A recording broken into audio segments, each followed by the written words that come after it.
This Week in Microbiology is brought to you by the American Society for Microbiology at asm.org/TWiM.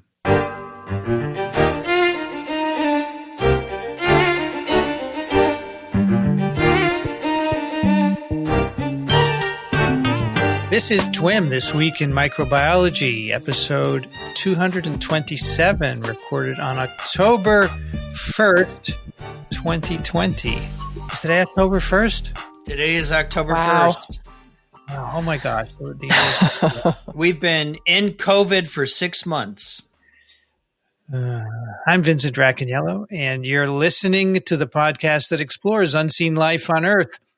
Joining me today from Small Things Considered, Elio Schaechter. Well, hello there. How are you? Where it's 92 degrees in San Diego, right? I know. Amazing. It's unbelievable. That's going to inhibit the mushrooms, isn't it? Oh my God, yes. Let's not talk about that. We'll talk about mushrooms in a minute. Joining us from Ann Arbor, Michigan, Michele Swanson. Hello, nice to be with you again. And from Charleston, South Carolina, Michael Schmidt. Hello, everyone. And we finally got Chamber of Commerce weather back. It is a beautiful, no humid, 75 degrees today. Wonderful. This week is what, folks? Does anyone know? I do. I do. Black in Microbiology. That's right. This is a celebration of black microbiologists of all kinds, studying bacteria, fungi, viruses. Tuesday, I think, was Black in Virology. And there's a series of talks all week. There's a website where you can go and find out about it. We'll have a paper today to celebrate that as well. And in our next episode, we'll have a couple of participants from the Black in Microbiology movement, and they'll tell us what it's all about. I'd like to mention an old friend of mine, Harold Amos, who was black, who was chairman of microbiology at Harvard. When I was in Boston, I got to know him, and he's being celebrated on our blog, Small Things Considered. Roberto Colter, who was a colleague of his at Harvard, wrote a very, very beautiful piece about him. So check it out. Oh, that's great. Wonderful. I think you know one of the participants that we're going to have in 2 weeks, Michele, right? Yeah, she's a postdoc here at Michigan. Yeah. Wonderful. Okay, so that's great stuff, and we hope to have it endure, not just 1 week, you know. We should go on forever to celebrate everyone's achievement. I was really pleased to see that the New York Times had a feature on the Blacks in Microbiology movement. I really appreciated that. Yep, it was very good. All right, here on TWiM, we have, for your listening pleasure, a snippet and a paper, and Elio is going to tell us all about this interesting snippet. Well, I have a paper with an interesting title. It appeared in the Proceedings of the National Academy of Sciences. The title is Helper Bacteria Halt and Disarm Mushroom Pathogens by Linearizing Structurally Diverse Cyclolipopeptides. It's by Hermano, Kugel, Kommer, and Hartweg from various places in Germany. Anyhow, what happens is you go to the store and you look for mushrooms. And in the old days, all you could find is white button mushrooms. Now you can find other things. You can find Cremini and Portobellos. And if you're lucky, oyster mushrooms and a few others. Now, don't say I never taught you anything. It turns out that the white button mushrooms, Cremini and Portobello, are one and the same. Same species of mushrooms. They've just been let grow for different times. The white button mushroom is picked while the cap is still closed. If you turn it around, you don't see anything. But in Cremini, you open it up and you see gills underneath, and you see many more gills. In the Portobellos, which are dark, and the reason they're dark is because of spores. Okay, the spores of this mushroom are actually almost black, whereas the mushroom itself is whitish, at least when it's young. Okay, the fact is that they are cultivated in very large amounts. I mean, this is not, by now, everybody eats mushrooms, so it's a huge production. And there's all kinds of pathogenic things that happen, all kinds of bad things that happen to mushrooms as they're grown. And there's a whole bunch of diseases called brown blotch, which is what we're talking about here, soft rot, and a few others. Not good. So what causes this? What causes this is a Pseudomonas called Pseudomonas Tolasi, which causes the brown blotch disease, not only in mushrooms, but even in strawberries and such other animals too. They're not animals. Anyhow, the brown blotch is a major problem because once the mushroom, especially in the button stage, get this disease, they really rot from the inside out. And what does it is a bacterium, Pseudomonas Tolasi, as I said, and it relies on two different toxins, if you want to call them. They're both cyclic lipopeptides. In other words, there's a lipid chain which has a cyclic group on it, and peptides. And what they do, the main one, which is Tolasi, is a pore-forming toxin. And it just dries holes into the cells of the mushroom and gets them to rot. The other one is a biosurfactant called pseudodesmin. And pseudodesmin allows the bacteria to move around on the mushroom. So both are bad things. Okay, one destroys the mushroom, the other one allows the pathogen to move around. Not good. What happens is, however, that another bacterium called Mycophiles coli comes to the rescue. What it does is protects the mushrooms by cleaving the lipopeptides. So if you have this bacterium around, the bad toxins, if you will, the virulence factors of the Pseudomonas are neutralized, they are destroyed. So Mycophiles coli is a good thing to have. Mycophiles coli is in the actinomycete. It's a gram-positive bacterium, non-spore forming. Not much is known about it. It's pretty new. So anyhow, that's the story. And they did a very thorough study. They fractionated the proteome and they identified the key enzymes in toxin inactivation. And doing this is, of course, a way in which you could improve on the activity of Mycophiles coli to impair the destructive activity of the Pseudomonas as well as the dissemination. That's about it. There's a lot of detail in this paper. It's a beautiful paper. It's very nicely done. And it shows an interesting antivirulence strategy in the context of a tripartite interaction.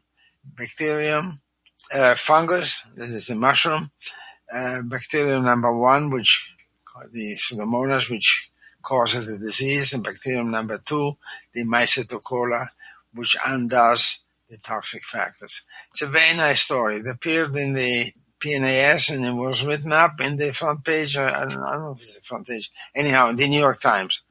Had a nice article. And where are the people who did this work, Elio?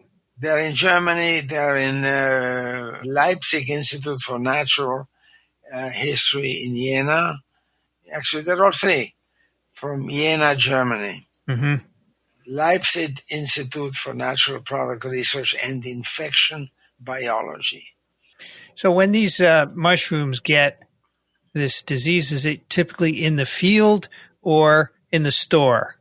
These mushrooms don't exist much in the field. Uh-huh. They did at some point, but they've been cultivated for a long time, since about the 16th century, 17th century, in caves in Paris. And so we don't know where they came from originally, and you're not going to find, by the way, the mushroom is called Agaricus bisporus. And Agaricus bisporus is just not found in nature.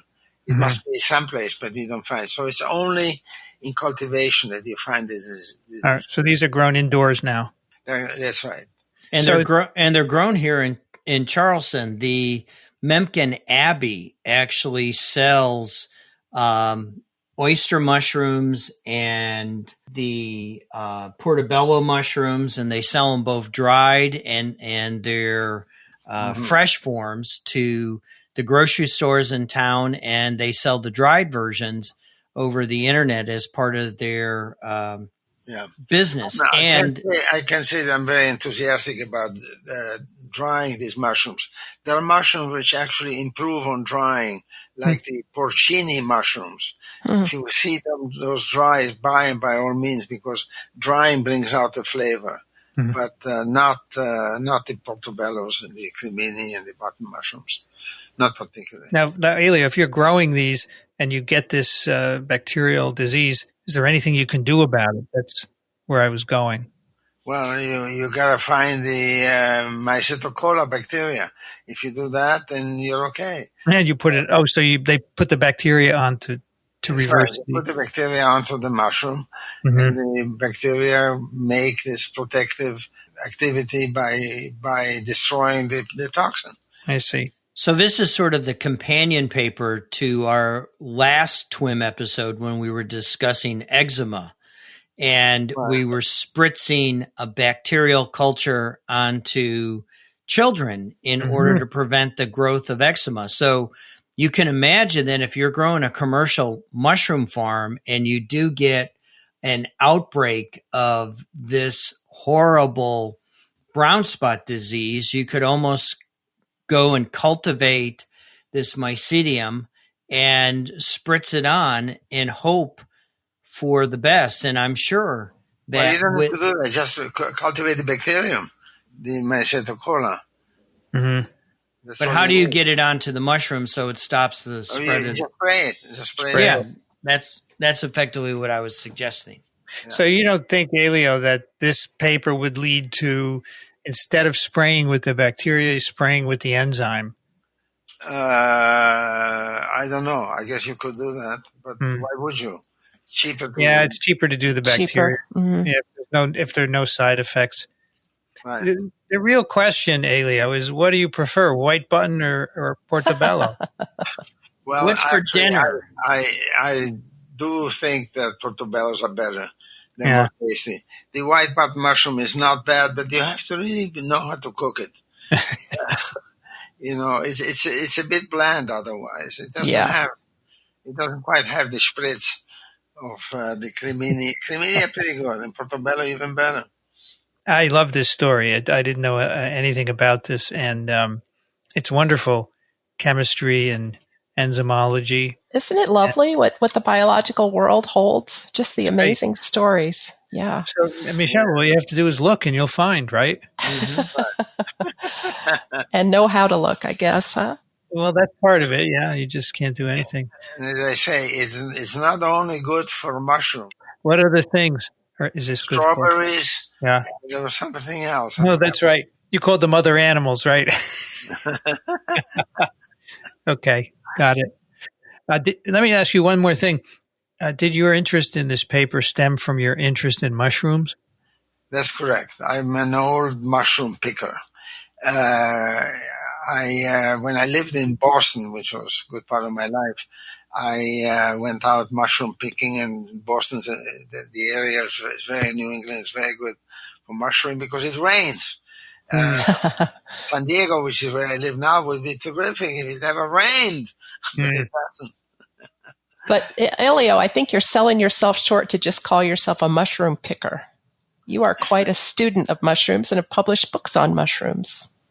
Well, I wrote a book called In the Company of Mushrooms. It's out of print now, but you can still get it on Amazon. So, Elio, you are a mycophile. Am I ever? Yes. As opposed to a mycophobe. Right. I used to say that the world is divided into countries which are mushroom pickers and countries which are mushroom kickers. And by and large, this country is made up of mushroom kickers. The mother says to the child, "Don't touch that mushroom, it's poisonous." It'll kill you if you touch it, which is nonsense. Well, does North America have more poisonous mushrooms than Europe? No, not particularly. Not that I know of. No, not at all. Elio, as you know, some mushrooms are hallucinogenic. Yes, sir. And apparently this is so predators will stop eating them. They'll forget what they were doing. People have wondered a lot about why are mushrooms toxic. The most toxic of mushrooms actually don't make you sick for another day. Mm-hmm. So, if an animal eats that, that's not a deterrent because they're going to go off for a day and wander around, and that's not the way it works. Right. So nobody knows why mushrooms are toxic and why mushrooms are hallucinogenic. Mm-hmm. So can I ask you, what do you think is the evolutionary reason why these bacteria are protecting the mushrooms?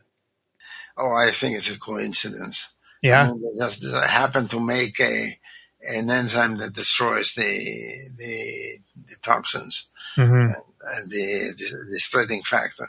I think it's I don't know if you could figure out how this evolved. So the bacteria that are protective do not typically live on the mushrooms. They're just soil dwelling. Best I know, they don't. No. I see. Okay. So it is happens. Wait a minute. Stay tuned. Maybe in another billion years there'll be a relationship there. Well, you think they'll be around? Well, we won't be around in a billion years. Not the Earth, not people. That's for sure. But Ray's going to make sure the podcast remains intact. Yes, that's right. Elio, thank you. I enjoyed that very much. Yes. My pleasure. I think there's also a comment in Science magazine. Yes. There is. The bacterial battleground. You got quite a notice. By Valda Vincent. Okay. It's a commentary on this. We'll put a link to that as well. All right. All right, Michele, you're next. Yes, I have a paper from MBio, January of 2020, and it's titled CARD9 is required for classical macrophage activation and the induction of protective immunity against pulmonary cryptococcosis. Am I saying that right, Elio? Coccosis? Cryptococcosis. Cryptococcosis? Okay. Yes. And the authors are many, Althea Campazona, Natalie Castro-Lopez, Amanda Martinez, Michael Olszewski, Anatush Ganguly, Chrissy Leopold Wager, Xiangyu Hung, and Floyd Wormley. And they are this paper was done when they were at the University of Texas at San Antonio. And we're going to learn a little bit more about the senior author who's been just an amazing leader in our field. So Floyd Wormley is the senior author, and he earned his bachelor's degree in cellular and molecular biology at Tulane University, and then went on to Louisiana State, where he got a master's and doctoral degree in microbiology, immunology, and parasitology, and then did his postdoc at Duke University. In 2005, he went to the University of Texas, San Antonio, and was promoted to associate professor with tenure in 2010, and then in 2013 was named Associate Dean for Research in the College of Sciences. In 2013, he was named a Fellow of the American Association for the Advancement of Science. His election by his peers recognizes his distinguished contributions to the field of medical mycology, immunology, and host pathogen interactions. His academic and research specialties include host pathogen interactions, medical mycology, and microbial pathogenesis. And his current research, as you'll hear, focuses on interactions involving host and fungal pathogens like Cryptococcus neoformans and Candida albicans. And his lab employs both molecular and immunological techniques to study disease. So that is... I'm not sure you said it, but he is black. No, I didn't say it. He is, and that is part of our celebration of Black in Microbiology Week. blackinmicrobiology.org, which will be over when you listen, but we should not ever finish celebrating the contributions of Black microbiologists. And I believe a lot of their programming will live on online I don't know whether it's YouTube channels, but check out their website because they've had just some terrific panel discussions and inspiring talks, motivational talks from a number of leaders in our field. Yep. So one question I had listening to Vincent's reading of his biography is I was wondering if he was a student of Joan Bennett's while she was at Tulane. The only reason my neurons were inspired to ask that question is I saw that Joan Bennett was the editor of the previous paper we just discussed on the button mushrooms. So Joan is a world-class mycologist who for many years was in Tulane until Hurricane Katrina drove her north to New Jersey. Yeah, it's at Rutgers. Yes. Well, looking through his publications, I got to do that now. I do. I'm looking at them now. I do not see any Bennett's with Dr. Bennett. No. Yeah, they may have been colleagues. Yes. While he was there. So yes, we are going to continue talking about the fungal world, but looking now at the dark side and how we can protect ourselves. The pathogens. Yeah. So just as background, we live among 6 million different fungal species, it's estimated. And as Elio pointed out, many of them are not only harmless, but also beneficial. You know, the mushrooms that we eat, yeast to make bread and wine. Also, something maybe people don't appreciate as much is some 90% of plants rely on a symbiosis with fungal species that coat their roots and generate or pull minerals out of the soil that the plant uses. And in turn, the fungi use the sugars that the plant generates from photosynthesis. So we're absolutely dependent on fungi for many different things. Now, some subset of these species do associate with humans, many again, harmless, but there are a number that can cause disease, particularly in people who are immunosuppressed. So classically, people who are living with HIV/AIDS or on immunosuppressive therapy. Or interestingly, there's a class of patients that have found to have genetic mutations in a surveillance protein in our white blood cells called CARD9. And this is the focus of this paper today. But it's known that these patients are especially vulnerable to a wide range of fungal infections. And that's because CARD9 is part of as I said, a surveillance system. It's how our white blood cells can check whether or not there are odd microbes that shouldn't be where they are. So fungi in particular have special carbohydrates on their surface. And in turn, our white blood cells have what are called type 1 lectin receptors that can detect these unusual sugars and then send a signal in to activate pathways that generate immunity, in particular by activating macrophages and triggering the production of the appropriate cytokines and production of nitric oxide to induce an inflammatory killing phenotype that can get the infection under control. So that is the focus today. But to put this in context, it's really important that we better understand fungal pathogenesis for a number of reasons. First, we're having an increased threat from fungal diseases, in part because fungi are so similar to humans, they're eukaryotes. So despite their small size, we have a lot of biochemical similarities. And that means when we're designing antifungal therapies, we have a more limited number of targets because, of course, we don't want to target our cells. We just want to take out the fungi. So right now, we only have 4 classes of drugs to treat fungal infections, and resistance is starting to emerge in some of these pathogenic fungi. Not only that, but because we've got now very complex medical care, we're doing more transplants, more chemotherapy, people are on catheters, they're therefore more vulnerable to fungal infections. So there's greater demand for antifungal therapies and vaccines. And then also with global warming, we know that the distribution of fungi is shifting and more people are being exposed.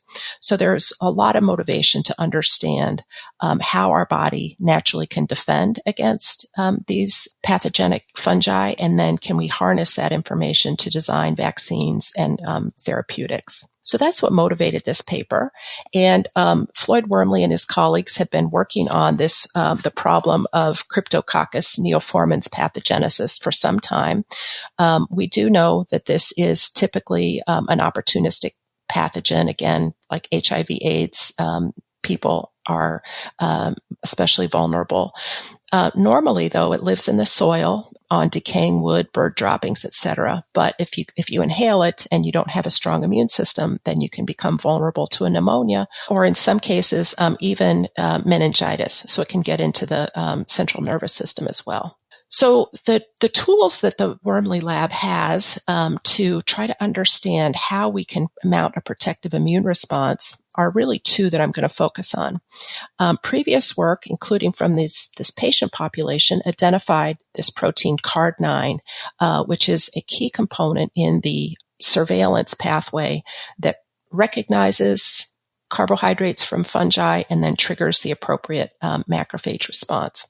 The other tool that we're going to use is a strain of Cryptococcus neoformans that is constantly producing a particular transcription factor called zinc finger 2 that impacts the developmental state of the fungi. And in particular, the fungi are kind of locked in an avirulent state where they're always in a filamentous form rather than the yeast form.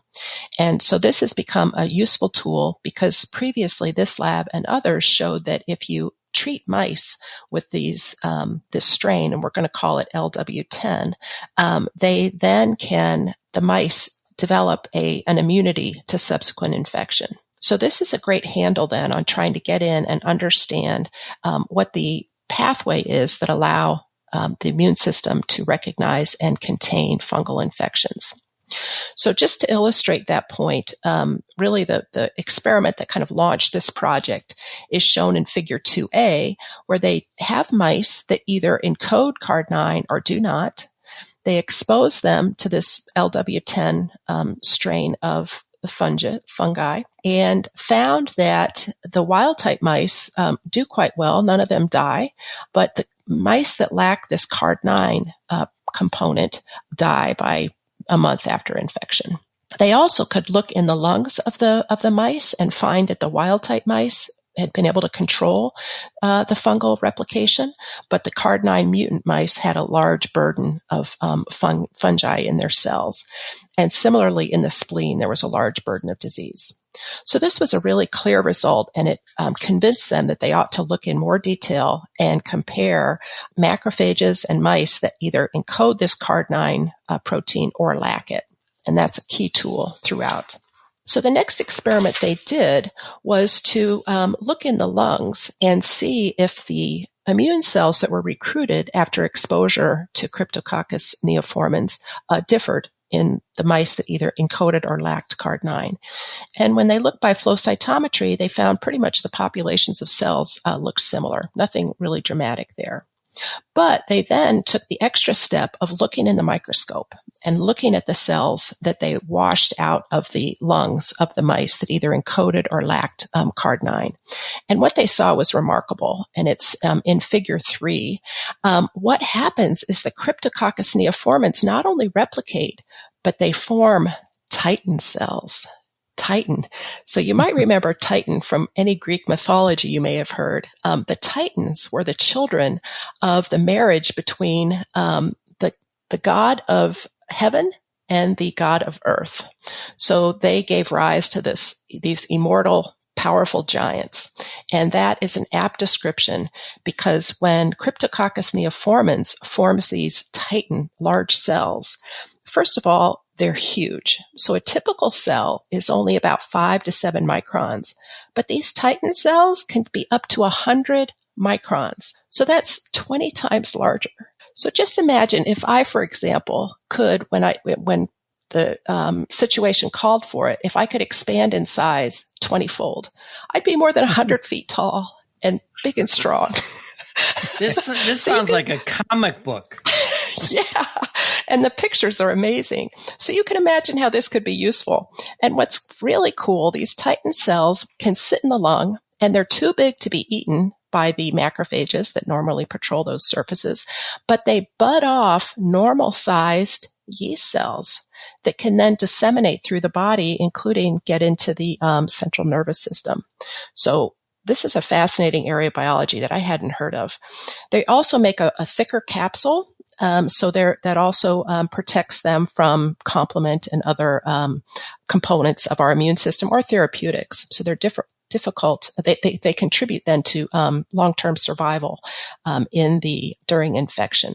So what they did in figure 4 is they just asked, okay, if I look in the lung macrophages of mice that have wild type card9, how many giant cells do I see or titin cells do I see versus those from the mutant? And it's quite clear in figure 4 that if the macrophages don't have card9, then they end up with a lot more of these titin cells, these titin yeast forms. So again, this is convincing evidence that they ought to continue on this path and see what more they can learn about the cells that either encode or lack card9. So what they do next is they know that macrophages, as part of their response in mounting a defense, is they make hormones basically called cytokines or chemokines that can influence and activate other parts of the immune system. So they painstakingly prepared lung homogenates from mice that either encoded or lacked card9 and were infected with either wild type or we're going to focus on the LW10 strain of yeast. And then they used this amazing assay that I hadn't really learned that much about called a Luminex multiplex assay, which allowed them to take small quantities of these lung homogenates and assay 21 different cytokines and chemokines from the same samples. So they were able to infect either wild type or mutant mice with either wild type or mutant yeast and look at 2 different times infection and measure 21 different cytokines. And to do this and get reproducible data, they did each condition in 5 separate mice. And then, of course, to show it was reproducible, they did it 2 different times. So it's just amazing to me that mere mortals could collect these. The experimentalists were not titans. They were normal people. They were able to just generate a huge amount of data, which when they considered their more than 168 data points, I think I calculated here, considered that in the context of the literature, they saw quite clearly that macrophages need card9 in order to activate macrophages to the classical form, the form that induces a killing phenotype and triggers the appropriate cytokine profile to recruit other cells to the site. So they wanted to learn more about this, and to do so, they looked at what genes were being expressed by the population of macrophages that either had or lacked this card9 component. And they did this by PCR and screened for a number of likely candidates in this host defense pathway. And they found that the macrophages absolutely needed this card9 signal transduction component in order to express the enzyme that generates noxious, toxic nitric oxide. This is a highly reactive small species that can diffuse and be toxic to bacteria and fungi as well. And they also found that if the macrophages didn't have card9, they skewed, instead of going to this killing phenotype, they instead skewed to what's called an alternate activation state, or M2 macrophages, which are proficient at wound healing. So they express a completely different panel of cytokines and chemokines and other factors to repair damage after inflammation. So they showed then by doing the painstaking microbiological work of counting yeast cells in different organs, but also by profiling what kind of immune cells come into the lung during the infection, what kind of cytokines and chemokines are they generating, and what is the functional impact of those chemokines and signaling on the macrophages. And they showed really quite convincingly through this paper that if the macrophages don't have card9, then they're not able to control the Cryptococcus neoformans infection. And in fact, the Cryptococcus can take on this titin form. And we know that those huge, giant, resilient cells are very difficult to clear and end up killing the mice. And again, I want to emphasize that while they used the mouse model really to great effect, and it allowed them to do these molecular genetic studies and also the molecular biology, we have good evidence from this patient population that have mutations in CARD9 that this same pathway is clearly important in humans as well. So this line of experiments then has advanced our understanding of the signal transduction pathway. It shows in more detail that our macrophages can sense the unusual carbohydrates on not only Cryptococcus neoformans, but other fungi, and then set off a signal transduction pathway that goes through CARD9 that then ultimately turns on the enzymes to make nitric oxide and also the cytokines and chemokines that coordinate a productive immune response and control the infection. So that is a very short version of what is in the paper, a large amount of really lovely quantitative data, really well controlled using the wild type mice versus the CARD9 mutant mice and the two different strains of fungi in order to really pull out this advance in understanding how we protect ourselves from fungal infections. I don't know about you, Michele, but after I got done reading this, I was exhausted. And the amount of work that Dr. Alethea Campuzano and her team put in to execute this, and you can see the steady hand of the mentor, Floyd Wormley, in this, carefully controlling for every intervention. And Dr. Campuzano is a third-year postdoctoral fellow at UT San Antonio. She was born and raised in Mexico City, Mexico, and is an expat now in San Antonio. And her family moved there, and she just absolutely loves San Antonio. She was an undergraduate at UT San Antonio, and that's where she got bit by the microbiology bug. She was first offered by her micro TA, who informed her that there were a work study position in a microbiology lab studying Borrelia burgdorferi. And so she went in and got the work study job. And initially she just made media, kept the lab in well order. But she did what every undergraduate who ever goes into a lab needs to do: drive everyone crazy by asking questions. And you can see this questioning in how careful the science was done in this particular paper. That attention to detail is really why this paper is so fantastic. And she worked on Borrelia, and she was able to go and attend a microbiology meeting in Boston. And while she was in Boston, she had the occasion to attend the Medical Mycology Society of America's dinner. And that's where she got infected by the fungi. The mycologists recruited her. And guess what? She came back, and she ended up in Dr. Wormley's laboratory in the Cell and Molecular Biology doctoral program at UT San Antonio. And as they say, the rest is history. She began to investigate Cryptococcus, and it's really a fantastic story. She's been able to present the results of, this is just but one aspect of her work. She's been able to present her work at an international Gordon Research Conference on the immunology of fungal infection in Galveston. She's also attended an international conference in Foz, Brazil, on Cryptococcus and cryptococcosis.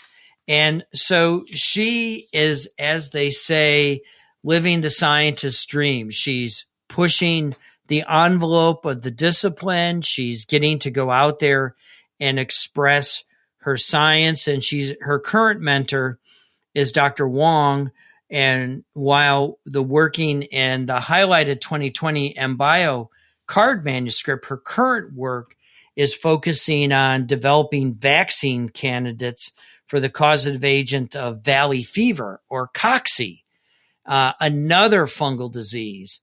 And she's currently planning to get married and enjoy quality time with her family, her fiance, and her dog. So that's sort of Alethea in a nutshell.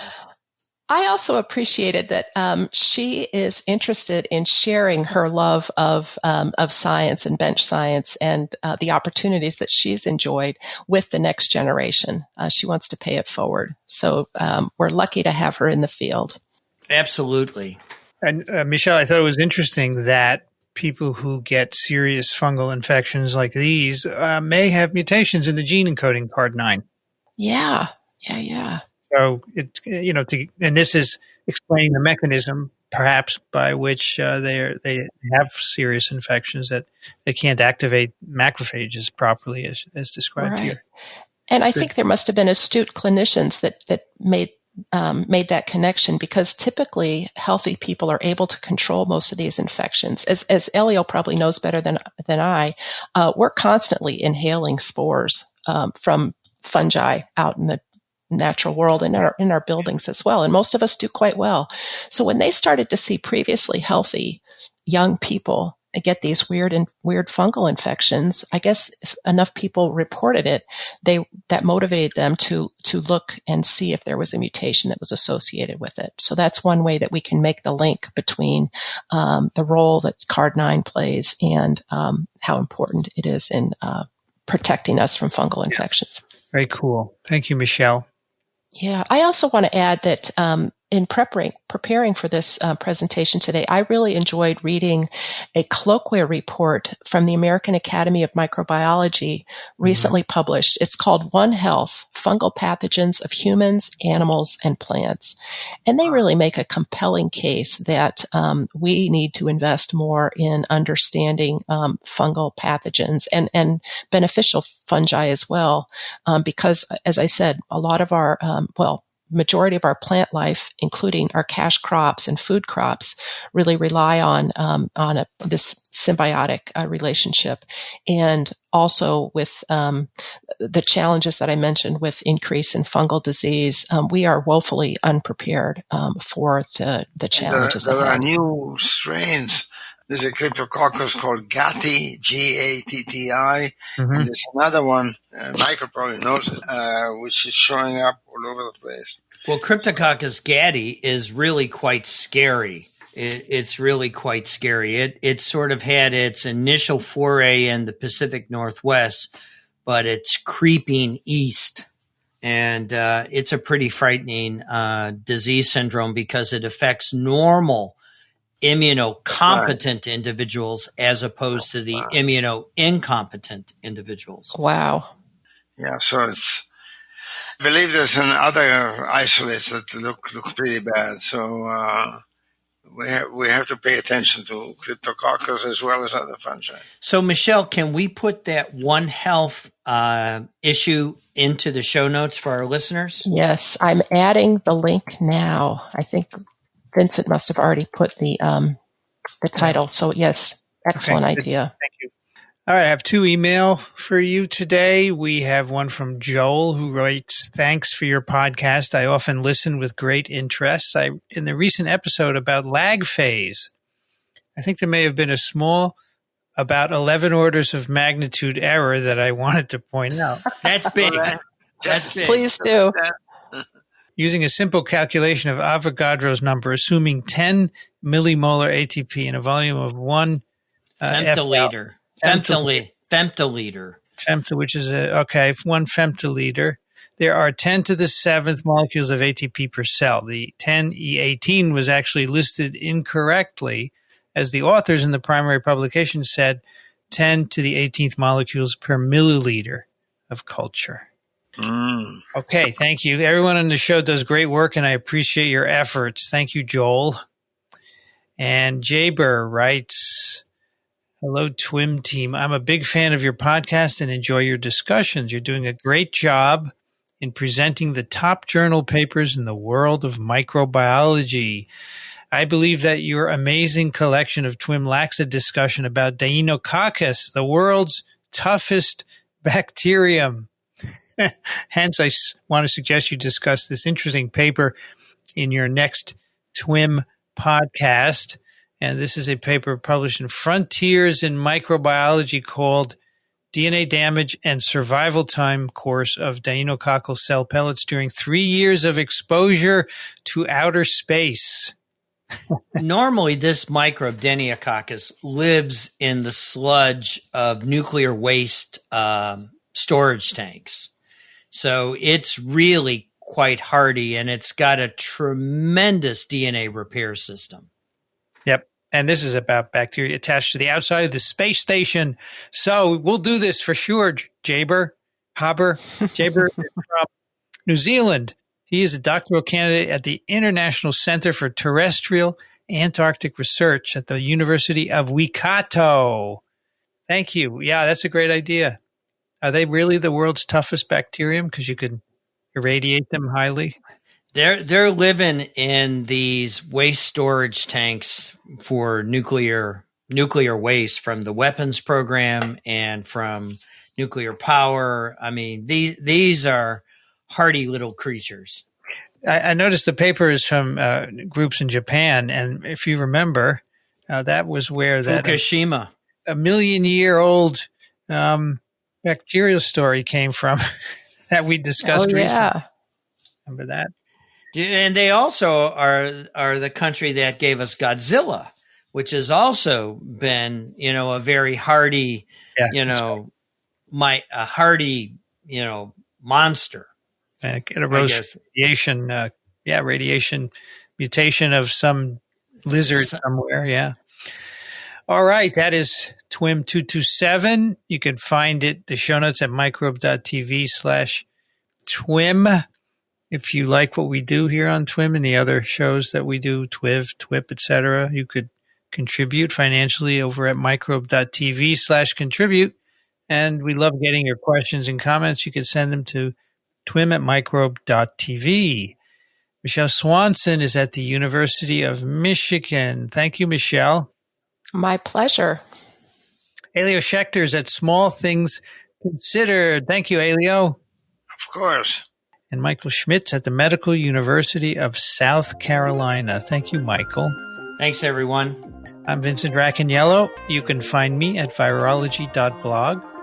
I'd like to thank the American Society for Microbiology for their support of TWiM and Ronald Jenkins for the music. This episode of TWiM was edited by Ray Ortega.